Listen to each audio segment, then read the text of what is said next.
ng bayan, maasahan anumang panahon. Gandang araw po sa ating lahat. Narito na ang latest update sa magiging lagay ng ating panahon sa susunod na 24 oras. Sa kasalukuyan, patuloy pa rin nating minomonitor ang low pressure area na huling namataan ng Pag-asa sa layong 570 km silangan ng Virac, Catanduanes. Samantala, southwest monsoon pa rin ang nakakaapekto sa Mindanao at ang kanlurang bahagi ng Southern Luzon at Visayas. Dahil nga sa trough ng LPA, asahan ang maulap na kalangitan na may mga kalat-kalat na pagulan at thunderstorms sa Bicol Region, Quezon Province, Northern Samar at Eastern Samar. Kung mapapansin natin sa ating satellite animations ay nahahagip na ng mga outer rain bands ng LPA ang mga lugar na ito, kaya hindi inaalis ang banta ng mga biglaang pagbaha o pagguho ng lupa kung may mga katamtaman at minsan ay malalakas na pag-ulan.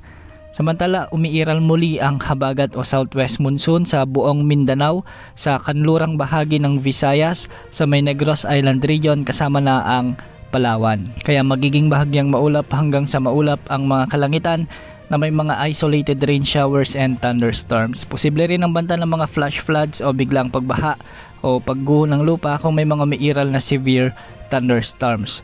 Para naman sa Metro Manila at nalalabing bahagi ng ating bansa ay localized thunderstorms naman ang magdadala ng bahagyang maulap hanggang sa maulap na kalangitan na may mga tsansa ng mga kalat-kalat na pagulan at thunderstorms. Hindi rin inaalis ang banta ng mga biglaang pagbaha o pagguho ng lupa, lalo na kung may mga umiiral na severe thunderstorms.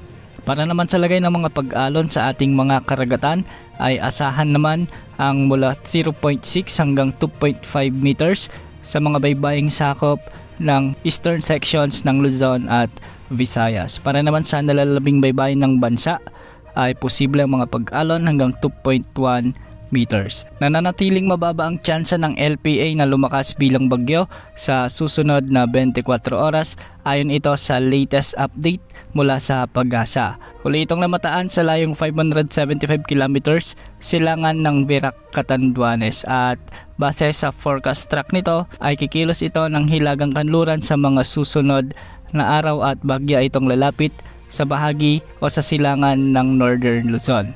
May mga wind models na nagsasabing tatawirin nito ang mainland Luzon, kaya magpapaulan ito lalong-lalo na sa may Ilocos region at sa Northern Luzon. May mga weather models na nagsasabing lalapit lang ito sa Cagayan at Isabela area bago ito kikilos ng pahilaga.